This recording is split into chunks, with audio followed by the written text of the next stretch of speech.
Pandora's box is about to open wide.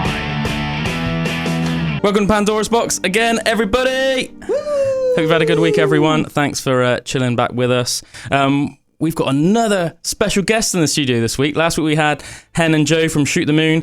If you haven't checked out that pod, it's on Spotify and YouTube, so go check that out at your leisure. Getting all of the guests on the pod. Yeah, I know. Recently, I think 2023 is going to be a year of guests. I love that. Yeah, me too. I think the good thing about having guests in is every one person that enters a room changes the vibe of the room and has a different story. Has a different story, has different input, and that just makes it interesting and fresh. And I'm not the sort of person that wants to be at this stage of my life likes to be in a massive room of people, because I feel like it's almost like sensory overload for me. And small talk is really annoying sometimes. And I don't want to talk to 30 people a little bit. I'd rather talk to a couple of people in loads, get into a really good conversation. And I actually love that about human interaction. So yeah, 2023 year of guests. But our old friend Amber Chealsea Roberts, to give her full name, reached out to me, what was it, about a month ago or something like that, to basically ask if me and Drew would be at all up for playing a fundraiser gig. Is that right? Yeah. Was that all right? Yes, it was. For a charity that you've just wanted to check. It's always better if I check. For a charity that you've just started very recently. So I said to you, yep, I'm sure we'd be up for that. But also, do you want to come on the pod, basically? We have a platform. Yeah, obviously we go out on, for the people that just listen to us on Spotify or YouTube or whatever, we're obviously on the radio as well on AWNSR, as it's recently changed to, 9 p.m. until 11. So I said, Amber, why don't you come on the radio, come on the pod, tell us your story, talk about your charity, and then hopefully, that can give the charity some exposure. Obviously, it's always good to support a charity. And help out a good cause, obviously. So welcome to the pod, Amber. Thank you. It's really nice to have you here. You're like a local PT, aren't you? Is that, would you describe yourself as a PT or a gym instructor more?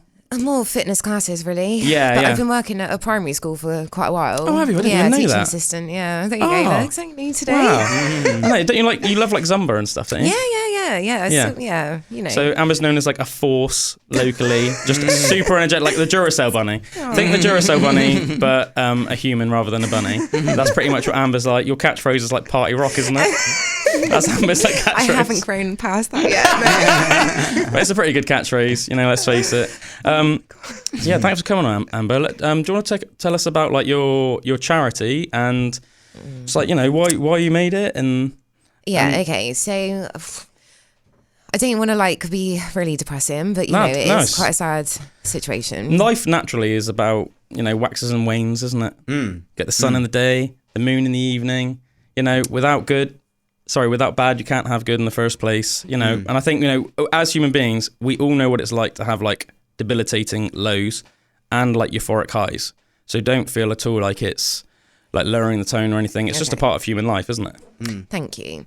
But it is quite a taboo subject. So I am actually super, super grateful for you even inviting me in to talk about it, because thanks for coming that needs to change. And this shouldn't happen, but it does. And a lot of people are suffering. So really sadly, I gave birth to a stillborn baby, Leighton, back in June last year.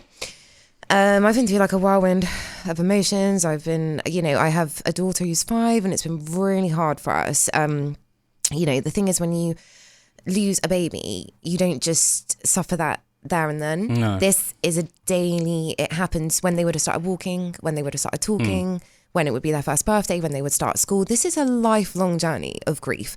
But anyway, so in the last couple of months, I have kind of created this charity called the Light of Leighton.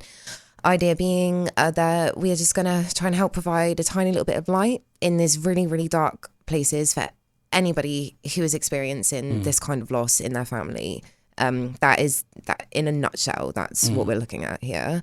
And like I said, I'm just talking now, I'm thinking, am I making people uncomfortable? Are people going to be uncomfortable? Not at all. No. I think a lot of people have been through, not your exact situation, but I think, unfortunately, a lot of people have dealt with losing a child in one way or another.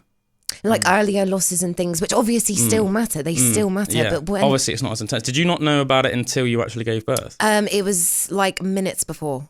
Oh man. I So knew you were like, he was not going to cry when he came out, but I only found that out like just before. what was that like for you mentally? Because obviously childbirth anyway, I was talking to Joe Warren about it last week when the Shoot the Moon guys were on. Obviously, as a spectator, I'm obviously because Joe's actually a woman. No, but obviously Joe's a dad too, and we were talking about how intense it is. Obviously, being through the whole labour process as basically the cheerleader. As a man, you're basically like a cheerleader and the water boy. And there was three guys on the show that all you, Joe, and Hen, and they all dads. So that was really interesting for me as well. Like hearing it from the non-dad, from the male perspective of being the support in that because you situation. sort of feel helpless, and it's just this you can see, and you can sort of you can see from how the woman is reacting, obviously how much of a struggle it is for the woman. I'm not trying to cut you off, but it was a little bit different because Layla was an emergency cesarean, so we almost lost her. So they booked Leighton to be a cesarean regardless, just to save. So you weren't like the risk of complications. Sure. I went in on the day that we were booked, and I was in from 7 o'clock in the morning until 6 p.m. all day waiting, and it didn't happen. Come back first thing tomorrow. Like, we're really sorry. We've been really busy. Went back first thing tomorrow, and he was gone. So then it takes like half an hour for this operation to get him out. Right. But we knew. So when we left the hospital on Tuesday, his heart was beating. He should have come out that day. Right. Went back first thing Wednesday morning, gone. Yeah, I know it's a super sensitive subject, so like I don't want to like ask you too much. Do you know exactly like what happened, like why? Well, there's been an investigation going on, and it just turns out not 100% exactly why, but it would appear that he stopped growing around 36 weeks. So perhaps the placenta wasn't, sometimes towards the end of a pregnancy, apparently the placenta doesn't work as well as it should. And there's lots and lots of evidence now in hindsight that he should have been delivered much earlier than he was. So there was something going on. So the hospital should have picked up on that, really. 100%. So it was like medical negligence. Mm-hmm. Yeah, that's really bad. And it's hard to swallow that. Super hard. Yeah, and I think unfortunately it seems to be like a growing issue in this country. They're too quick to... I mean, they had me, like I said, they had me sat in there, literally nil by mouth all day, cannulated, ready for surgery for like 11 hours, at 39 weeks pregnant, to then not have it done, to lose my baby, and then find out that he should have been delivered 3 weeks beforehand. Yeah. How do you even begin to comprehend this? Let's face it as well, like there's nothing more important medically than like a life. Than like a child. Yeah. And like a child as well, like a new life. Yeah, you're bringing a new life into the world. I know it's not like you're delaying a hip surgery or something like this. Yeah. Not that isn't important, for anyone who, but it's just been a lot. It's my hips so are achy. much. No, sorry. Thanks, Amber. I'm really sorry about that. Yeah. And it just makes it hard. I think natural causes, it's sad. There's no feeling like it. You've grown this baby, you've felt him move and everything, and he's ready to welcome to the world. You've got this life of plans ahead of you, and it just gets taken away. Yeah. But knowing that could have been prevented is awful. Just, sometimes naturally things happen, and that's really hard. But the fact that it could have been prevented, funnily enough, I'm actually like caught up in a legal case at the moment for somebody I know that died of cancer. And the coroner got in touch with like a family member of mine, essentially, and said that they hadn't seen like a case as bad as this, like in all the time they were working as a coroner, and they actually like advised us to take legal action. Because he'd been going to hospital quite a lot before. He was like in for like never got it. So like he had like an X-ray for like what was like a really not like a particularly like important medical procedure. Right. Okay. Do you know what I mean? Like nothing crazy. Yeah. He was just like having like some polyps removed or something like that. Okay. Just to be specific. Okay. And then on the X-ray, they thought like, oh, it looks like there might be a bit of a shadow on the lung. This was like 4 or 5 years before he ended up passing away. And they were like, what we're going to do is, they was like, it might not be anything, it's really like hard to tell because it was like so faint at that time. So we're like, we'll send it obviously to like the lung cancer department in layman's terms. And they were like, if you don't hear anything back, then that basically means that you're fine. And also if you do hear something back, it's such early stages and it's so small, we'll be able to sort something out anyway. Right, yeah. So he didn't hear anything back and obviously thought like, that means that's obviously it's fine then. And then about like 3 or 4 years later, he said he started getting like pains in his legs and stuff, and it felt like his like legs were going numb. So he kept going to the doctors and they were like, oh, like, you know, like, do you work out and stuff? And he was like, no. And he was like, your legs are probably just atrophying where you're not active enough. And like, you know, as you're getting older and your leg muscles aren't active, you're getting weaker. They were basically trying to convince him that his legs were like getting weaker. And I really encourage people, if you know, I think everyone knows their body. If you know that something's not right with your body, don't just go home, say, can you put me, say to your GP. Stay persistent. I want to see a specialist? Because a specialist, obviously, will know a lot more about your specific issue than a general practitioner. But yeah, he kept going to the GP and he wasn't assertive enough. He did it like 3 or 4 times over the space of like a year or something, and they just kept sending him home. Anyway, one day he woke up completely paralysed from the leg down, got sent to hospital. They did all these tests and x-rays and stuff, and it turned out he had like massive lung cancer, but it spread to his spine, and then obviously where it spread to his spine, that has caused like paralysis, and by that point it was terminal cancer, and within like a month, he was dead. Yeah, that's ridiculous. He was dead, yeah. And it's funny you touch on, like, that Tuesday the 7th of June, when they told me, please just go home, come back first thing tomorrow morning. You know what you just said about, like, I had this feeling, like a feeling, like, no. And an intuition. Yeah, and I was crying, I was begging them, like, I was going up and down the labour ward, literally, like, no, like, he has to come out. He has to come out today.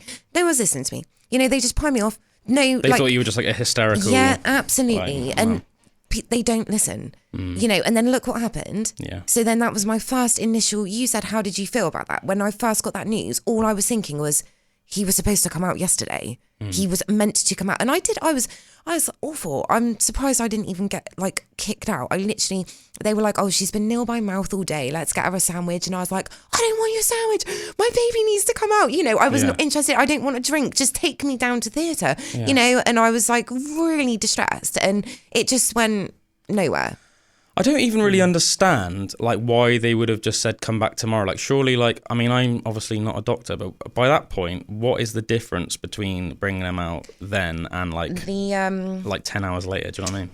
People that finish work in their office hours, so when it gets to like 6 o'clock, we've done enough. They want to go home. We want to go home. Yeah, I mean, that's obviously not to like try and disrespect any like the pressures that a doctor goes through, but at the end of the day, it's their job, obviously, to make sure they look after your patients. And as we said, the most important thing. And there was a discussion. Our children. We had people coming down. Look, we'll go now. And we'll speak in the theatre.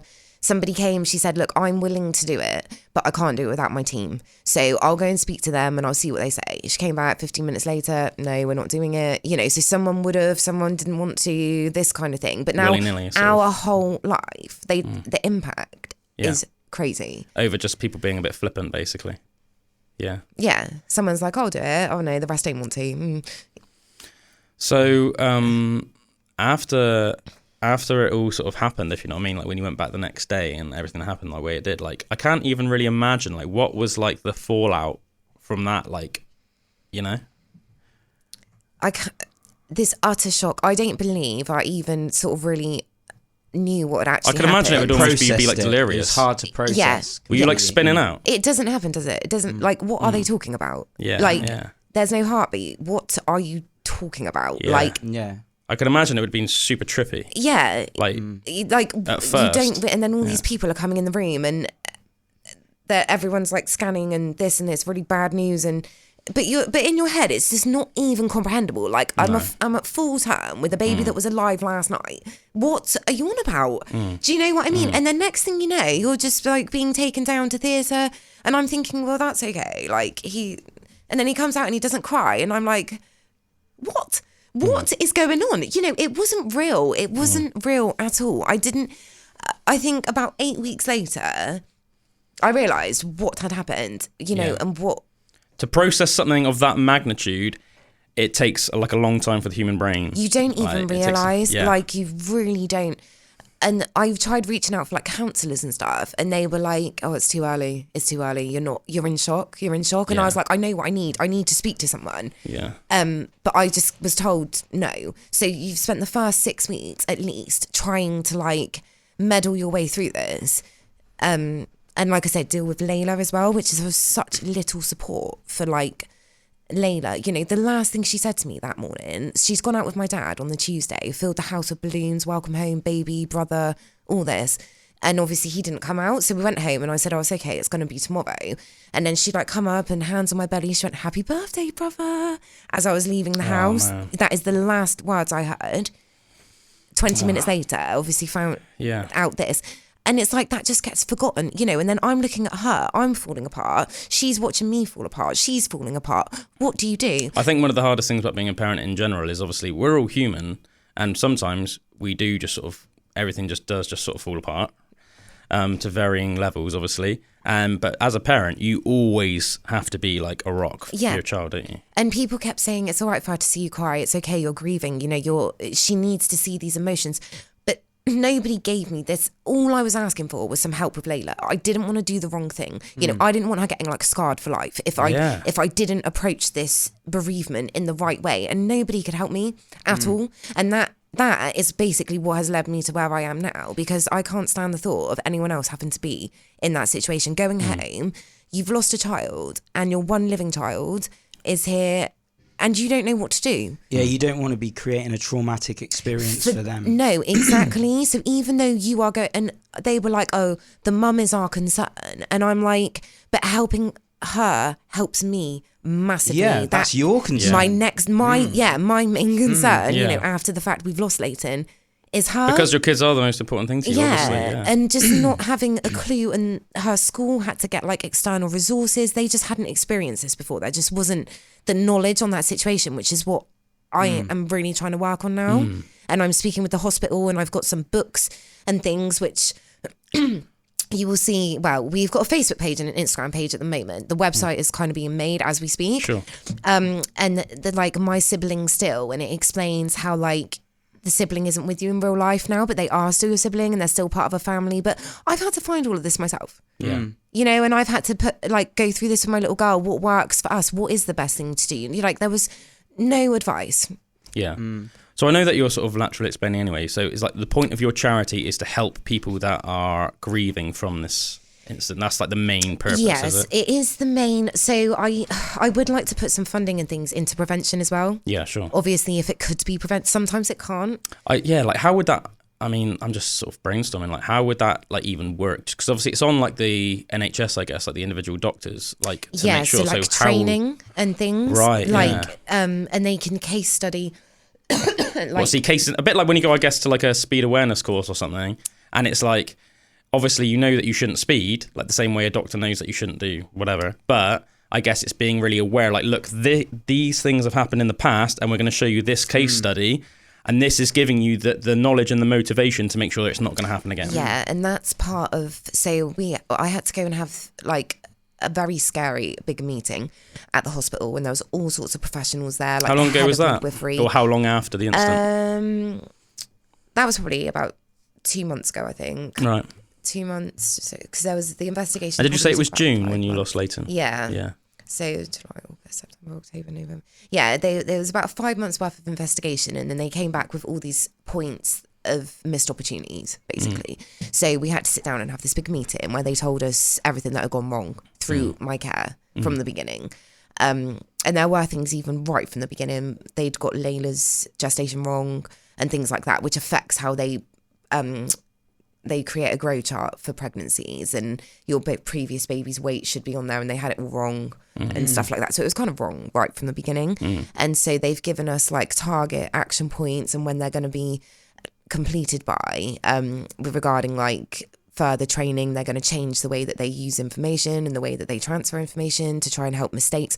And there's quite a big list of stuff that they're looking to do going forward just to help prevent that happening. So already this our situation, you know, has caused a bit of a ripple through maternity services, and also how they commence with planned cesareans and not pushing people back and things like this. So, you know, that's one good thing in a way, but they're still not looking at supporting these families after it happens, because it does still happen. No matter how much they try and change their processes, it does still happen, because sometimes it can't be helped. Sometimes it's like a natural occurrence, placenta abruption, something like this. It's not always like at fault of the hospital. No, sure. So there still needs to be things, you just go away. It's sort of like, I'm really sorry this has happened to you. There you go. Off you and go. That's it, sort of thing. Like, if you ever get pregnant again, you'll get a really high level of care and this will never happen to you again. When that is the last thing that you're thinking about on your mind. That made me so angry. Like, why are you saying this to me? Yeah. All you had to do was take this baby out. Why are you saying this to me? I can't think, you know, but it's a journey. It is a journey. And who's to say one day, I don't know, but, you know, at least I'll feel confident in that I'll get monitored like crazy, you know, if it ever happened again. But that is not even what I'm thinking about right now. It's thinking as well about the support, the lack of support you felt, and also when something happens to you or something happens to a person, it's about how relatable it is with other people as well. Like people can, and we were having a talk with Bernard before, guy in the office, Bernard and he was having a chat with you, and what did he say? It was like sympathy versus empathy. 100%. And like everyone can sympathize with what you're going through, but unless you've had that experience yourself, and unless you have you know, like I don't know what it's like to be a father. I know, and from what us having conversations before about what it feels like to be a father and the love that you have for that child, these are only things that I can I think think about. Or it sounds really cliche, but it does really change your life like madly. So for to have no support and no network of people that have gone through the same things that you can relate to on a level of experience, like I can see like how that would be so important for something like this that I can't even comprehend, or most people can't comprehend unless it's kind of happened to them. Yeah. How it's only like, so from my own experience now, because I have been very, very open with everything, that like I have had some people come forward who have actually experienced this nightmare, which I would never have known had this not happened to me. Right. People aren't talking about it. It's not, but I'm really putting myself out there because I think it's really important that these things are addressed. And that's what I'm saying, like, I am here. You know, people shouldn't have to go through this feeling like they cannot express themselves every day. Yeah. You know, like I apologise when I first started this podcast. Sorry if I depress people. You don't want to bring people down. People just don't, they just don't go around. Yeah. And if that's what they want to do, I just want to offer that safe space, whether it's in groups, individually to me, or like through our chats, or something that, you know, we are looking at opening up. It's just a safe space for people because they are healing. Yeah. And you don't get over it. No, you learn to live with it. It's something that it changes you. You will never be the same. Like the layers of grief that you go through every day, like you were saying earlier, there's different parts to it just on the journey. It's a journey that you go through. That's what it is. And I think having people to go on this journey with you who aren't just, I mean, I was so cross at some people trying to give me advice, and I'm like, you're reading that out of a book, you've got no idea, you can't relate to me in any way. And although it's really, really sad, it's like this has now given me, I can relate. Like, I am here for you. I understand. But on a sideline of that, I am completing some qualifications as well. So I've already done understanding children's mental health, because like I said, first and foremost for me, supporting siblings is just absolutely massive. Daughter, that's from our personal experience. So that's something I really want to help, you know, locally with as well. And I'm doing counselling and child bereavement. So I have actually got the tools to help you, not just the experience. I'm not just sitting here saying, yeah, I know how you feel. I have, you know, literally I am learning. You've experienced it and you're actually putting in the work as well. Yeah. And I just can't think of anything more important, to be honest, at this moment anyway. Yeah. I just don't see being able to just give that little bit of light to somebody in a really dark place. Yeah, it's like super proactive of you, Amber, to be like doing all this. Especially considering it's like still like relatively recent, really. You know? Yeah, people said to me, so some other charities like Josephine Star, they were amazing. They've been so helpful to me. So what's Josephine Star then? Setting things up. So that was set up by a guy called Leaf, whose wife died, but they had children. And he didn't know how to This is all things. It's like stuff that really happens, but what would you do in that situation? Exactly. You've just imagined it for a second, and you're like, what? How would I have time to mow the lawn? How do you do? Do you know what I mean? I'm sort of like so joking, but you know what I'm saying? Like what I think of like my normal dad jobs that I can do, I guess when like the mum's doing their mum jobs, if you know what I mean. It's like to suddenly have to do 100%. Like if you're doing like 50% at the moment, and you know that your workload's already like at the upper limit, how do you then do a whole extra 50%, or probably more for a mum, to be fair? And I like think 70%. That's where he started off. I think the same as me. What do you do? What do you do? And he threw himself into creating this charity, Josephine Star. So she was Josephine. Yeah. And they go out to schools as well, and they talk about bereavement and grief and trauma, and they make little sand. They do kind of work with children in a way. They're the only other ones I know, and he's been really helpful to me when I was talking about starting up the Light of Leighton. I can't really remember what you asked me. Why did I bring up Josephine Star? I can't remember. You just asked what the charity was, didn't you? Oh yeah, because you started talking about the charity. I guess you were talking about that you're getting these qualifications, and obviously that you've been through it, and that you've been talking to other charities as well. That's all right.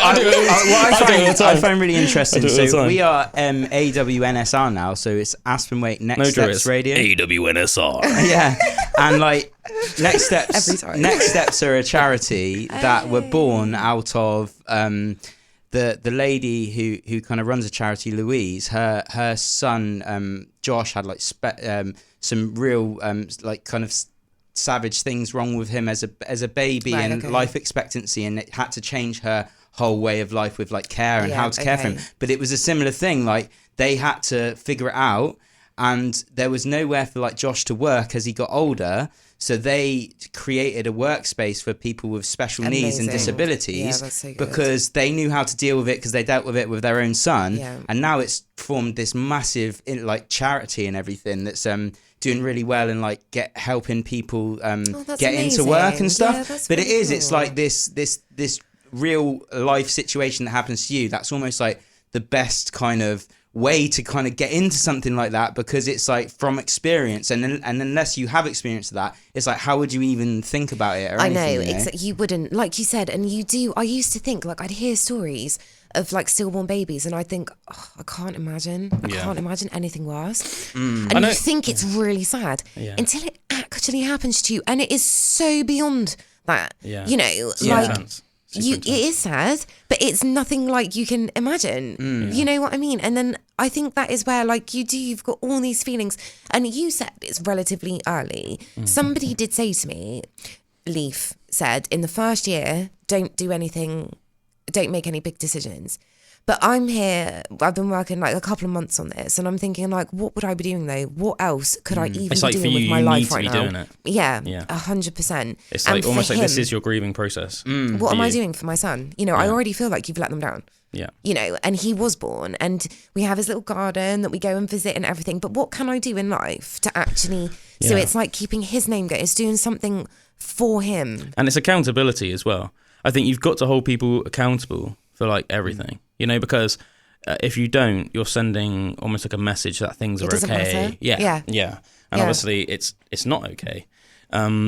Did you not that obviously there's any compensation that could like take the place of something like this, but like did you receive any compensation at all from like? No, we haven't. Then all the notes and things, there's just currently in a process of being, we were basically told ourselves like you were let down. Yeah, you almost similar to your situation. It's like that somebody has said to you, "Yeah, you can go somewhere with this." And no, you're right. It's an acknowledgement. Yeah. Of wrongdoing. Yeah. It's not about accountability. Okay, got a bit of money or like whatever. Sorry about that. Oh, all right. Yeah, it's a real acknowledgement. So we'll see. It is, to be fair, it's pretty black and white. But yeah, that's what I think. And I know from I said dealing with the case with my family member that apparently it's actually considered more serious and important basically like the younger a person is. Oh yeah. Because it's like it's almost like the more years that person could have had. Okay. Yeah. Do you know what I mean? It sort of makes sense. Yeah. 100%. It's the same way I guess why no, even though obviously it's always sad to be at a funeral, you're not as sad if you go to like a 92-year-old's funeral as if you do when you go to like a 25-year-old's. So I literally lost my nan a few weeks after. Yeah. Oh man, brutal. It was brutal. Yeah. But it didn't affect me. No, it's not. It's different, isn't it? It's very strange. I felt like, is there something wrong with me? But just a few weeks before, I was in the exact same place. His life hadn't even started yet. Having this service. Then I was back a few weeks later, but we were celebrating my nan's life. Yeah, that's the thing. It's a celebration of that person's life. If you make it to like, if your grandkids are like in their 30s, then you've clearly had a good life, haven't you? Yeah, and it was nice. So it's sad, but it's as you said, it's a celebration, and you're thinking more like all the memories that a person's have, and you look around the room, and there's people of all different ages. That's what it should be. That have known them. Yeah, and it's nice. But I think when someone's life's cut short, whether it's like for a car crash or for medical negligence, for whatever reason. And obviously, the most extreme case is yours because I didn't even really get. And you grieve forever. You will never. One day they would have been 1, then 2, then 3, then 4. You know when their birthday was. It's always going to come around every year, and they should have been doing this or they should have been doing that. That's never, ever, ever going to go away. Yeah. They could have been having their 18th birthday, passing their driving tests, getting married. It is a lifelong grief, and I think that is the difference. Yeah. It's not a passing of somebody that you can. It doesn't stop. Yeah, and it's crazy. It always seems like a lot of the times in like in hospitals and things, it's like things are reactionary rather than like preventative. 100%. Oh yeah, for sure. And it's like the way that things are set up. It's like you won't. Nothing will happen until it needs to happen. They said that to us in the meeting. And that seems so wrong to me. That's one of the reasons why I always say, I know we've talked about it before, Drew. Like, I think as much as you can, like, take your health into your own hands. Yeah, that's why I think it's and women's intuition as well. Like, I think if you feel something, then listen to that. The problem is, I have now developed serious like health anxiety. Really? Yeah. So.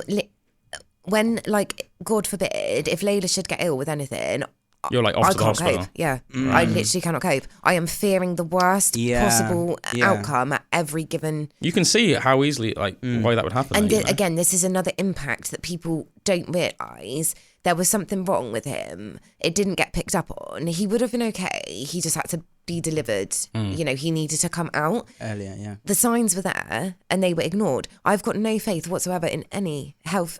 Like, I don't believe them when they say things are fine. I don't believe people. I think when you're a little kid, you almost think like, oh, if there's something wrong with me, I'll go to the doctors and they'll sort it out. And obviously, unfortunately, the older you get, that's, as I said, that's why I think it's so important to take health into your own hands, just in general. You need to, whether it's like eating well and working out and stuff like that. Do you know what I mean? You got to like monitor yourself. And if you do know that something's wrong with you and you go to the GP and they sort of try and pie you off or whatever, then say, no, I want to see a specialist. And obviously in your case, as I said, it's like, must be so frustrating for you, knowing that, as I said, if it was brought out when you wanted, if Leighton was brought out when you wanted.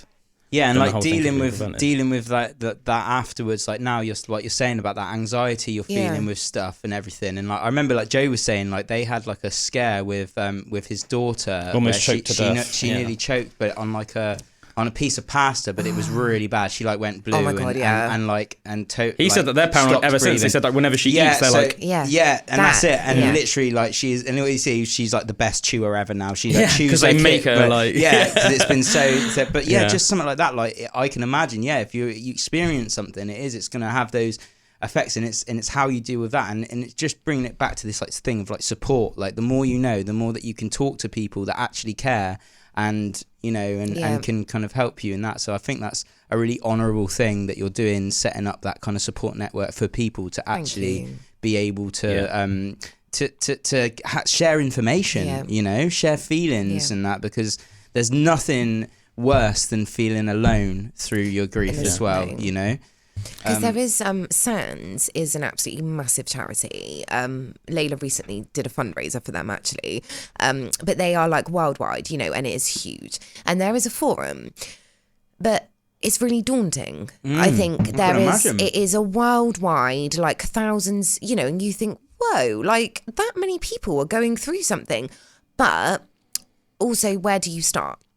So that's why I feel like on a really local level, creating that safe space for people to send me a private message, send me a text, like just tell me you're having a bad day. It's fine. You know, you don't have to venture into this forum of like thousands and thousands of people. I'm down the road to get a coffee. Does that make sense? Yeah, and that's kind of what I'm trying to put out there. Like, it's like a community feeling. Absolutely. And it is sad. And I do work sort of with the bereavement midwife a little bit. So I'm meeting her tomorrow, actually. She's going to collect some books and things that I've managed to resource for the hospital. And she says like, oh yeah, I'm working with a mum at the moment, and she's got like a little girl who, you know, she's struggling, and you know, they're local, and then that gives me the opportunity to say, okay, what can I do? How can I what can I give you? Where could I meet her? You know, or giving them the opportunity. Equally, you don't want to be pushy, you know, but I just want people to know, like, you are here, and it's not scary, and it's okay, and I get it. Yeah, I get where you're coming from. You know, I'm not sat there with a textbook. I'm not reading something or from a course that I've done in a way, because I get it. So if people do want to contact you, Amber, how can they contact you? So yeah, at the moment, so the charity is obviously called the Light of Leighton. We have the Facebook page and we have the Instagram page, which are currently running. And the website is literally like, it should be ready like any minute now. So it's a bit unfortunate. Like, if somebody doesn't have social media at the moment, it's really tricky. Yeah, sure. People obviously are having referrals from the hospital in a way, but that's kind of through the midwife. So beyond that at the moment, that's what we've got. That's cool. Yeah, like but as I said, you know, the and website's going to be live when the website is soon, ready, that will have its specific. But Yeah, I mean, I like have an got email my address. personal email, my personal number, which I'm more than happy to give to anybody. Yeah, we'll put all this in the show notes. Yeah, as yeah. well, for So- people if anyone's feeling affected by what you're hearing with all of this, like, you know, we'll put it on all our social media and on like YouTube and all that stuff. Yeah, how to contact Amber. Yeah. Yeah, thank you. And that's what I mean. That's just being there. That's, you know, people weren't really saying to me, oh, look, there's this lady who, you know, you can speak to her. Do you know what I mean? And it might not be, even if it's just like one family or two families that's working towards our goal, right? It has to help if it makes anybody's life better in any way. And I've got little teddies, I've got sibling teddies, I've got little things that can help a child to comprehend the loss of a sibling. Everyone worries about mum. But like I said, happy birthday, brother. You know, she was so excited for her little brother to come home that day. It just gets forgotten in that. And I just don't want that. I'm not going to let that get forgotten. I can't imagine, like, as a parent as well, I can't imagine how hard it was for you not just like coped with that, but then to have to like explain to your kid. And it was her birthday, like a couple of days later. They were meant to have like such, like, oh, their birthdays were going to be the same. It was going to be, you know, and I was like in tears, and I was trying to be so strong for her. And I was getting really conflicting advice. Some people kind of brushing it under the carpet. She's not silly. She's not a baby. You know, her she knows. She's in pieces. Like, it's confusing to her, but she knows. Like, you went to the hospital with this massive belly. Yeah. You've come home without the belly, but you don't have a baby. The cot and everything is now gone as well, because that was already, you know, what's going on? Bear it, don't you? Yeah. You know, and nobody could help. It's just so sad in hindsight. I just wish, and you know, she didn't come to the funeral. Should she have? Did we make mistakes? But you don't know what you're doing. Yeah, no, of course. It is super hard, isn't it? It's super hard. Like, parenting is really hard. As it is, yeah. Even at the best times, it's a really hard You're thing. constantly thinking, like, what's the best thing to do in this scenario? Yeah. And obviously, the more important and like a scenario is, the harder it is, of course. Like, harder parenting becomes. How is she doing now? How is Layla now? Yeah, not too bad. I mean, it's a journey. It's a journey, and I have better days and worse days. Yeah, and of course. Sometimes she'll just cry and she says, I miss my baby brother. And sometimes we go out to his garden and we put little toys out, and she's very involved, and she doesn't really understand, like, if he's in heaven, why are we talking to the ground? This kind of, you know, the very literal. She's 5 years old. So she's got a lot of questions. Well, is he at the hospital? I can imagine. Is he underground? Not really. I don't. It's a horrible thought to say that. Do you know what I mean? So I don't ever just say that. It's a very tricky process. But I've just tried to involve her as much as I can to make so she doesn't feel pushed out. And this is things that I'm learning. This is what I'm learning for myself. Is the right thing to do. Does that make sense? Yeah. Because she is also grieving, as well as watching you grieving. Trying to keep her from it, it's confusing, it's upsetting. And at the time, we were trying sort of not to talk about it and stuff. It wasn't the right thing to do. No. And And then I've sat with books now. I've read with her. She draws little workbooks, like pictures. Oh, me and my brother would be at the park, or we would, and we try and celebrate him. It's not like, does that make sense? In any way that we possibly can. What would you have been doing? Are we, thinking of it in that way, because he was still your sibling. He is still your sibling. He's just not with us in person. If a family member dies, it's like they didn't never exist. No, of course. But dealing with the reality of it just in the best way possible, the most loving, the most supportive. And family's sacred, isn't it? Family is sacred, It's your blood, isn't it? And the school even said to us, they said, we've never ever had this situation. They said, we don't know what to do. Yeah. We've had grandparents die and pets die and things, but she never met this babe. The baby's gone before it even. We don't know how to deal with this, and that is exactly what I'm looking at. Like, nobody. And then she was having these sessions in school, but I know they were very sort of go with the flow fabrication of these sessions, because there was no real resource for this situation, but there should be, because it happens. Yeah, 100%. So I'm quite looking forward, now we've been talking to you about everything, to your fundraiser though. The gig? Yeah. Oh, good. Yeah. Yeah. Well, actually, obviously, like I said, at the moment, so we've got like the Facebook page and the Instagram, whatever, and it's literally just got like a link. It's like if anybody wanted to make donations, which is a bit random, people don't just randomly come on and donate. And once we're established, I've got so many ideas, and they're literally in the pipeline. But it is really exciting, what and that's what I mean. You'll have to wait and see. I don't want to give too much away. All right. Oh, fair enough. Yeah. So the idea is there's the biggest music venue in Bridgewater is called the Cobblestones, isn't it? So you want to do like a fundraiser gig there. That's the idea. Absolutely, As I said, that's why you originally reached out. Saying that maybe me and Drew doing something. So Drew's if anyone wants to see us live, and for an amazing cause as well. Yeah, exactly. Yeah, I'll probably do some acoustic tracks, and then me and Drew will do some stuff together, and then Drew can get loopy. Hey. It comes naturally to him. But yeah. And we are actually working as well with a very local company called the Scent Emporium. That's a pretty epic name. Yeah, so she's Scent. making some candles. Ah, beautiful. Yeah, and what we're like kind of offering in a way, so it's just kind of like around us, is you can donate a candle directly to the hospital through the Scent Emporium, like in our name. So a family who suffers this loss can leave with a candle, which will have details to be able to contact us on. But it's like I said, the Light of Leighton, and there was something really, really heartwarming about candles. I know it sounds strange, but I got given like some gifts and things, but lighting a candle, there was just something, and I just think it comes back to that really dark place.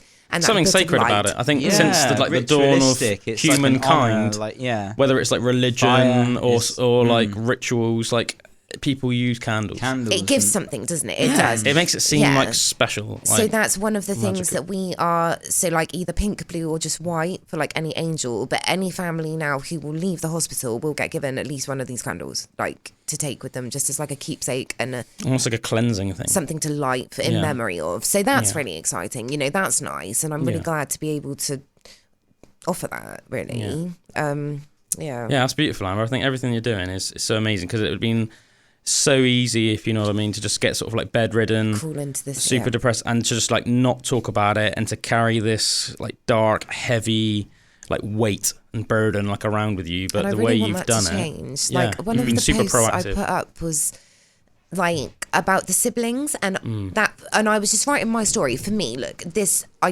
needed to change, blah blah blah blah, and I was just really open, and then I was asking on there, how about you? So what about your experience? And people don't answer. I might have had some private messages, but people just aren't at that point yet where they are ready to talk. I remember like just like for myself, I remember like when I was probably about, I don't know, maybe like 27, I said like my partner like lost a child like really, really earlier on, and I'm such a man, so this is like not going to be specific, but basically it was like if the child kept developing, then it could have been like fatal for my partner. Okay. Yeah. So obviously, my partner made the decision to like terminate the kid. But I mean, I pretty much think about that every day. Like even that, and and that was early on. Yeah. But I mean, pretty much think about that every day. And for some reason, I just know it was a boy. No, I know. Yeah, you do and know. And I think about it almost every day. It's just super heavy. It is heavy. And and even, as I said, the reason why I can imagine, because yours is like so much more magnified. But I said, it's to this day, when I do think about it, I have this sense of like sorrow and loss, and almost wondering like, what would they have been like? Of course, how would they have looked? Like, what would they have been into? You have to find a new way of living, don't you? With this big gap. And obviously it's nothing like what you've been through. But you still had plans in your head. This baby was still coming into your life. Yeah. And it doesn't matter. I mean, it's just a different gestation. And there's no safe, people say, have your 12-week scan. You're all right now. You're all right. Past 20 weeks, you're okay. Well, you're clearly not okay at any point, because this was the end. And it still happened. Yeah. He looked exactly like Layla. He was the same weight near on, same hair, literally, same long legs. It could have just been Layla lying in there. There was no difference. And so there is no safe point at all. So at any point, you're preparing. You get yourself ready for this person that is going to join your family and join your life. So it's not, I know you say it's more magnified, but it isn't any less important if they were early. Do you know what I mean? Yeah. You're still carrying that same... Yeah. It's just one of those things, obviously, like, I appreciate how much, as I said, the reason I said magnified, obviously, is, because you were, like, right there on like, the brink of bringing this life to the world. Whereas, I guess, at least, like, the more early on it is, the more easy it is to process it. Or maybe, like, the sense of loss isn't so extreme. I don't know. Do you know what I mean? I don't know. I do understand. I do know what you mean. Like, the fact he was meant to come out on the 7th, he passed away on the 8th. That shouldn't have even happened. He was meant to be here. Yeah, so it is very, I do understand what you're saying. Yeah. But crazy. Every day you have...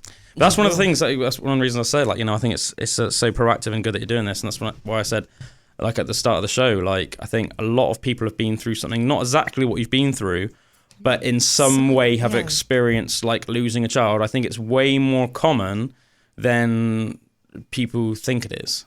I think people think it's like super rare. I don't know, maybe they think like 1 in 10, 1 in 15. No, I think it's like way more common than people think about. It's 1 in 4. Is it? So, a quarter, supposedly, of all, that's the latest statistic anyway. Yeah. Stillbirths are more rare. Yeah, sure. But pregnancy loss, is 1 in 4. Yeah.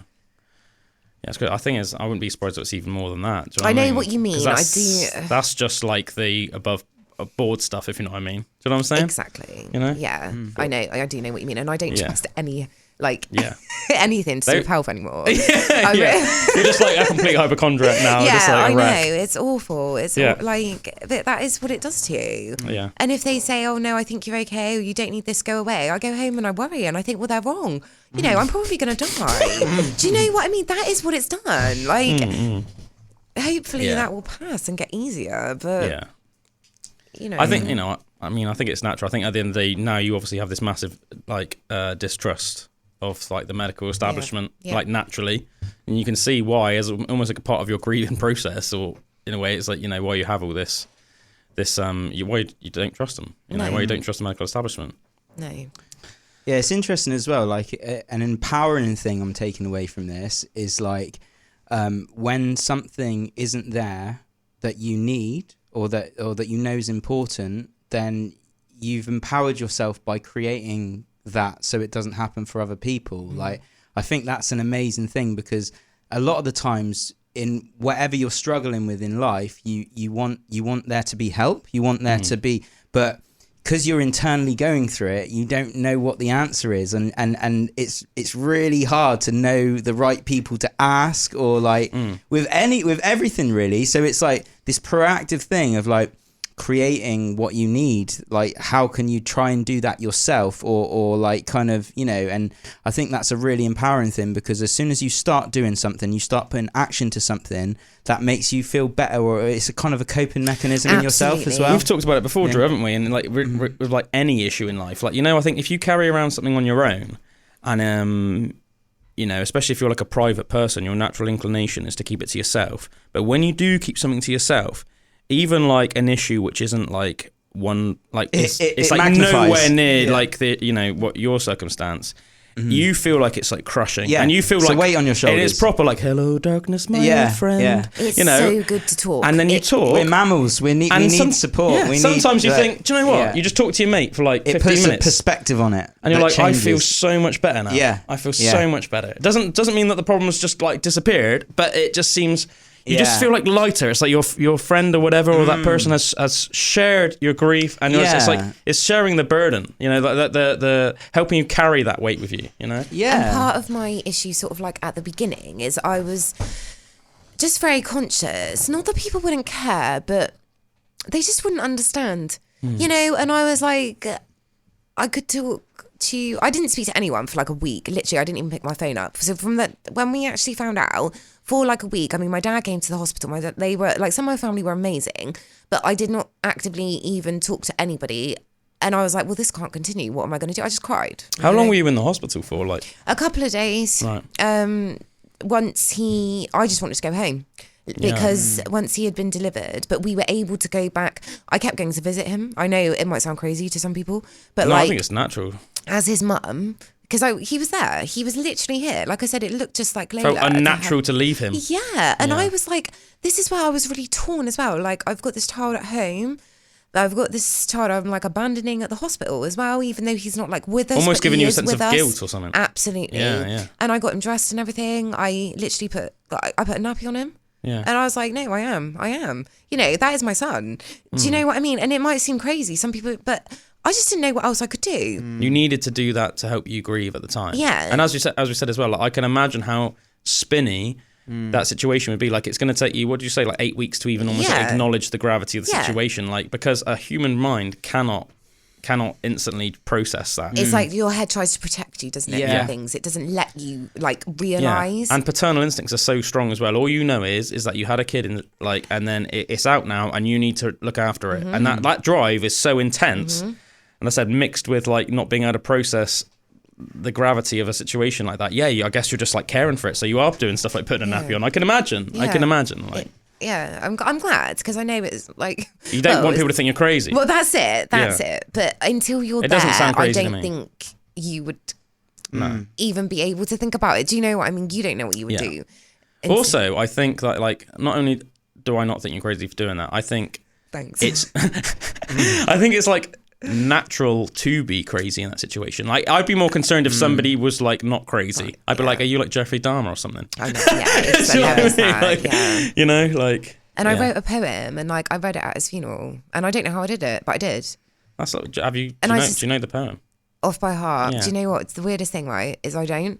I feel like I've got everything written down. Like we've got not the programs. What do you call it that you get at a funeral? The little like booklet. Yes. Yeah, I don't know what it's called. Like it's just it's like a couple of pages. Like, I know, but it's not. But that it's like a eulogy thingy mabobber. Yeah. A eulogy thingy mabobber. that thing. Yeah. So it's all written in there. But I feel like now that time has passed, I have got a complete mental block on. Right.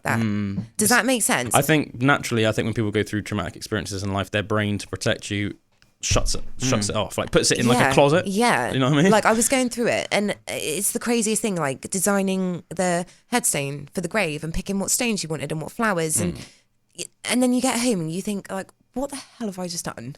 Like, that's a baby.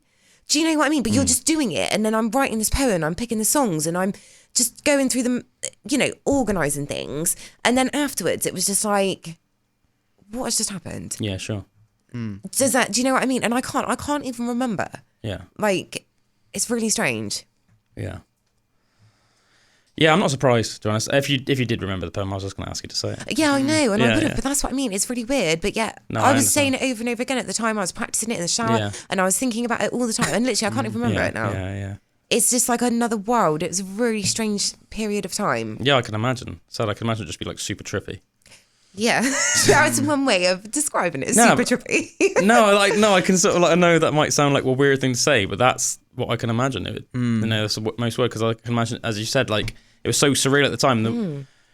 I know you even described it yourself, how you were just like in disbelief. Yeah. You know, so I can imagine that would be like super, super trippy. I still wonder now sometimes. I'm like, has it actually like...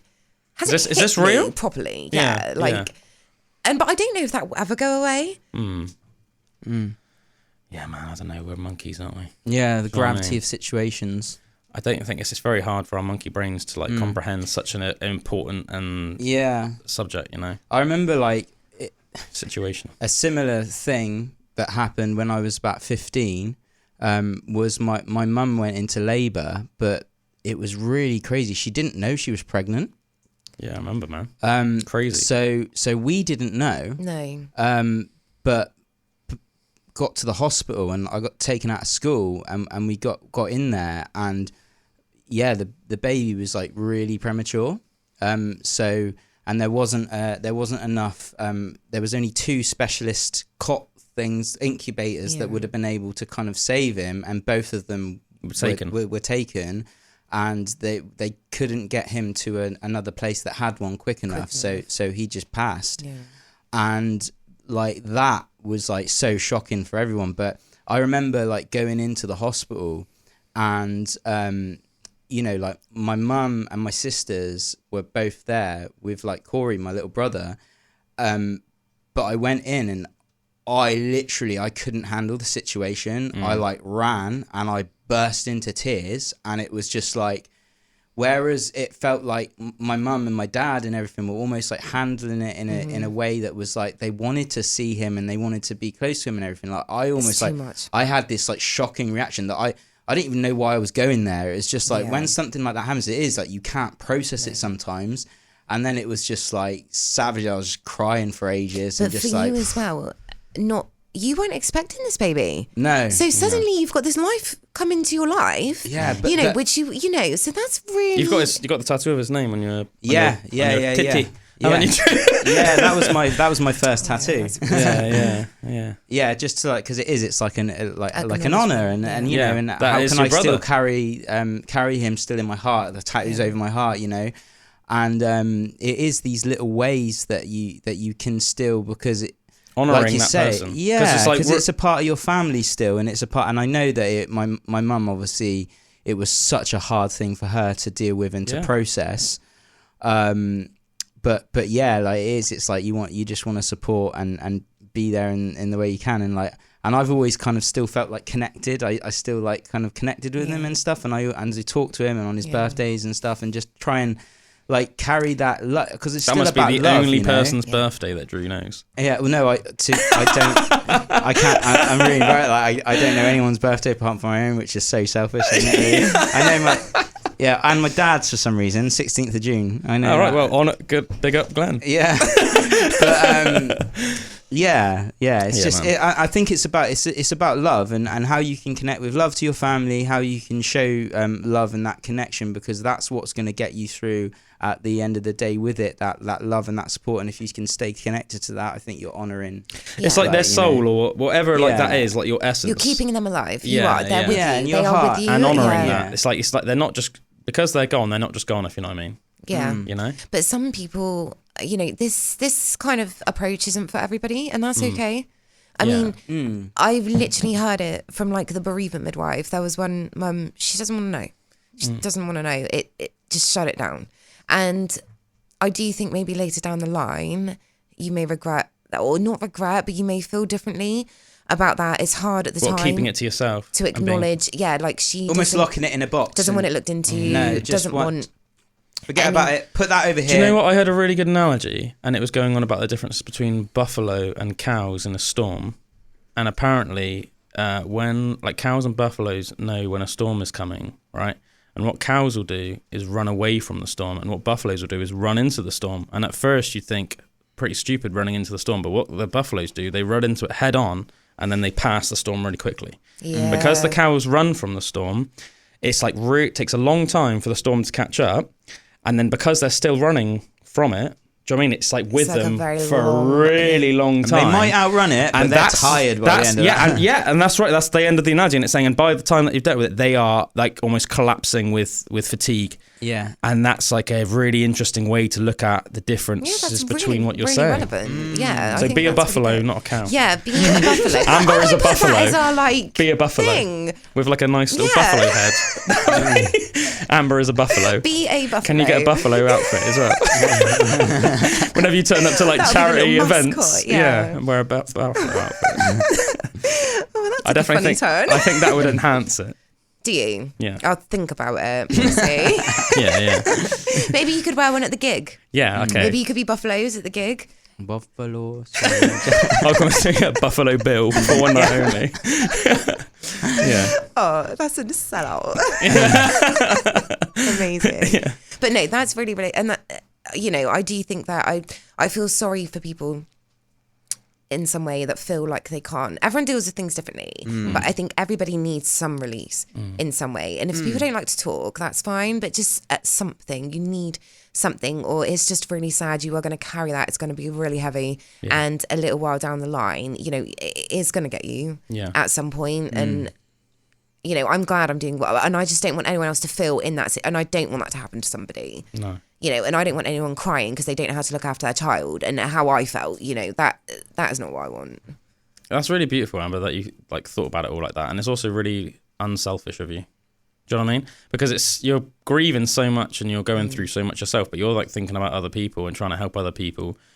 I mean, obviously, I think it's natural to obviously want to help your daughter as much as you can, as you are, but then to think about other people and stuff, I think that's really big of you. Thank you. I think it's a part of like running into the storm, like being a buffalo. You're just buffaloing it. Amber is a buffalo. Summer spirit Amber. A really good buffalo. Buffalo Amber. Yeah, I feel this needs to carry on. Hashtag buffalo. Hashtag be a buffalo. But if you can check out, obviously, it's just literally called The Light of Leighton. Yeah. And like I said, if you are on social media, a Facebook page or Instagram at the moment, but check out, website's coming really soon. As I said, if you let us know when the website's gone live, I'll update everybody. We'll add that to on future Pandora's Box. I'll let everybody know the website's live. Go on it, people. Embrace the buffalo lifestyle. Embrace the buffalo. All right. Embrace the buffalo. Okay. Is there anything more you want to say or add or at all before we wrap up? I don't think so. It's been really good, just like I said, to talk about it, get it out there. We've all now talked about you've opened up about an experience, you've opened up about an experience, and I think that's what it's about. This is, do you know what I mean? Yeah. And literally, I am here for anybody, at all. I will leave my contact details as well, but in the meantime, just if anybody does need anything or anyone can relate.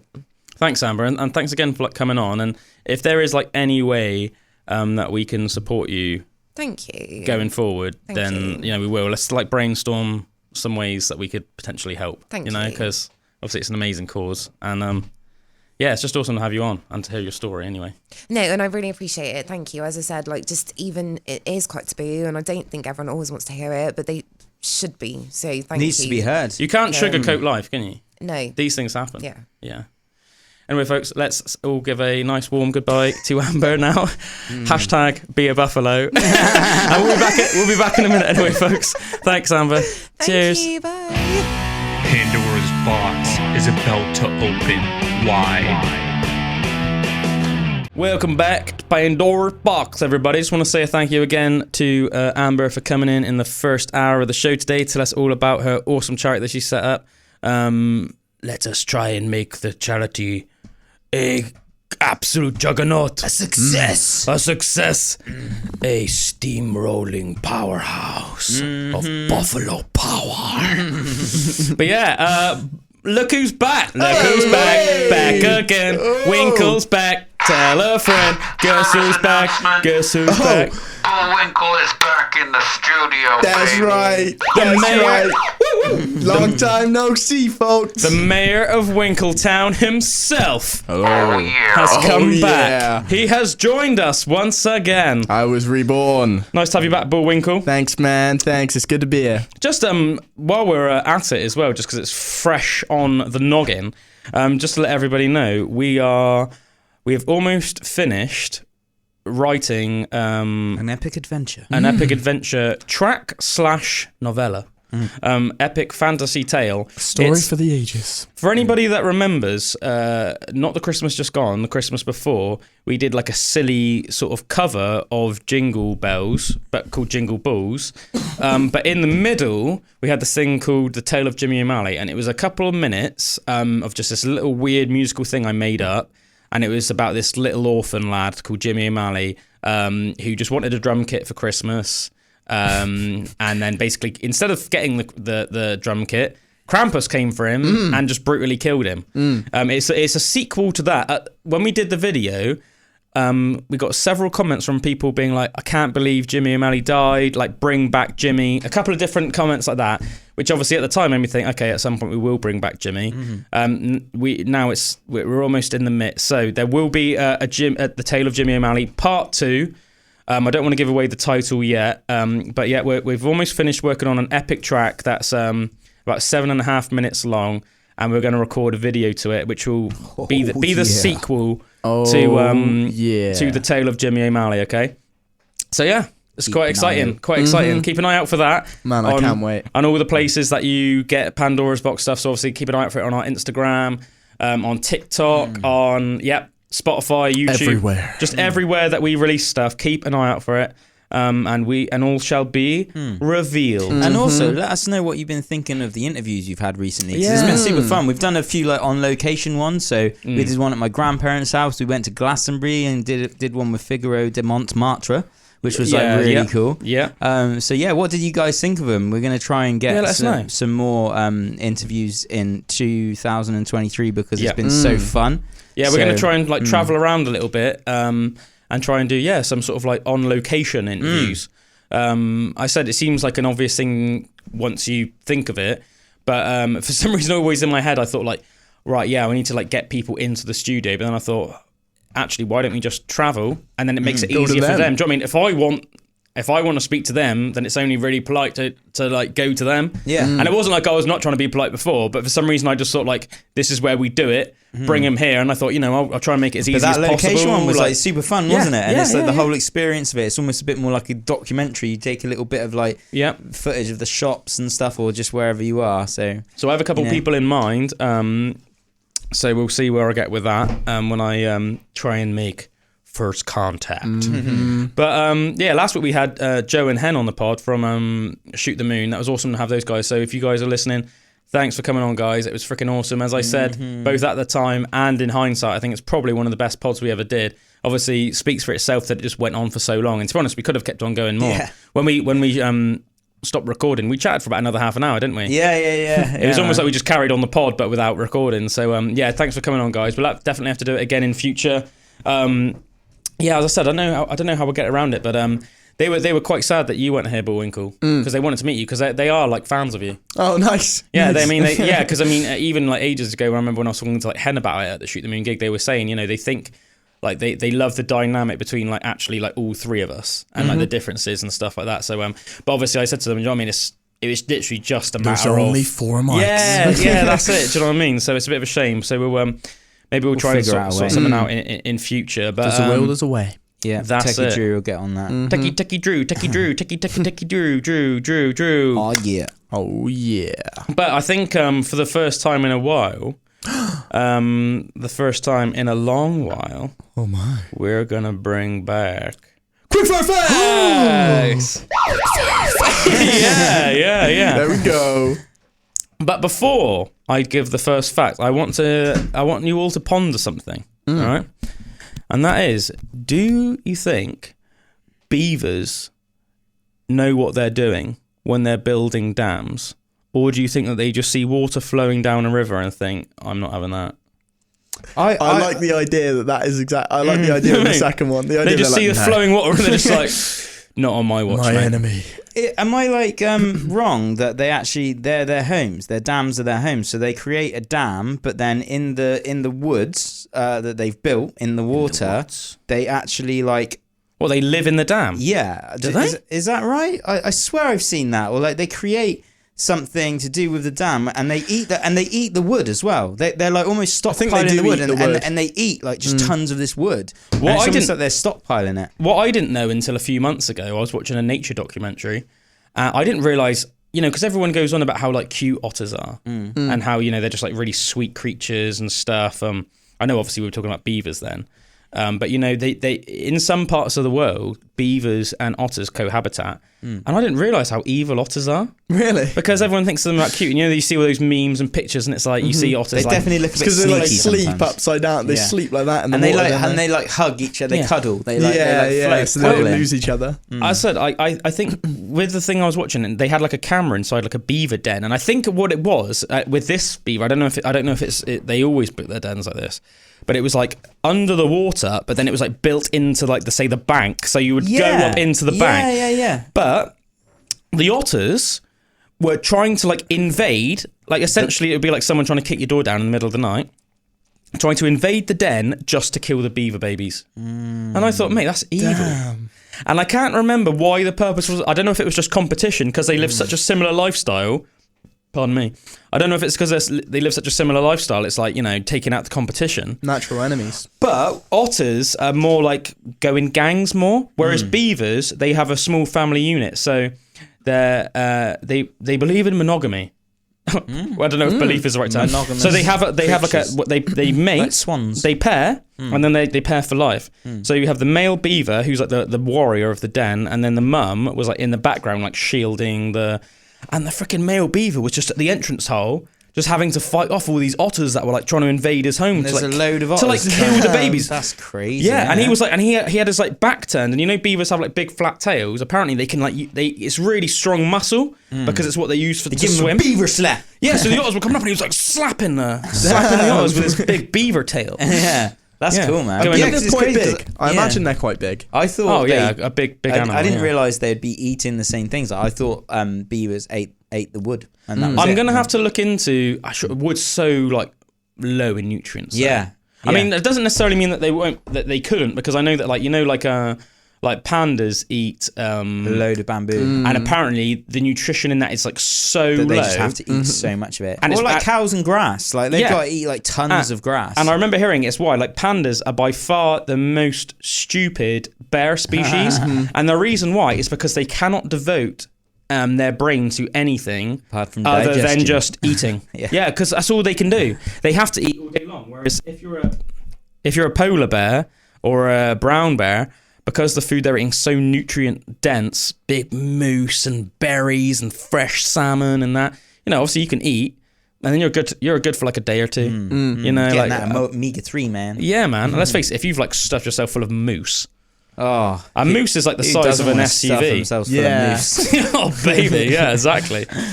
I'd love to try moose. Yeah, I would as well. Do they actually eat it up in Canada? I assume they do. I'm sure. Yeah, they. Yeah. Yeah. What else is it? Is it caribou? Moose? Yeah. Caribou, really far up north. Basically, reindeer. Yeah. Caribou is reindeer. It's a different word for reindeer. Because I love venison. Yeah, and it'll be super similar, obviously. Did you know that reindeer, caribou, are the only deer species that don't shed their antlers? They have them all year round, whereas all other deer species like shed them and then regrow them for like rutting season, mate. Rut. And yeah, that's just quite interesting, isn't it? I thought. Yeah.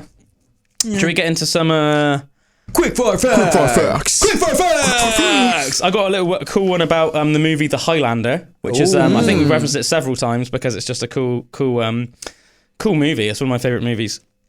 The guy that plays the Kurgan is called Clancy Brown, and according to director Russell McKaylee, when they first shot the scene of the movie, everyone that's seen The Highlander will know what I'm talking about.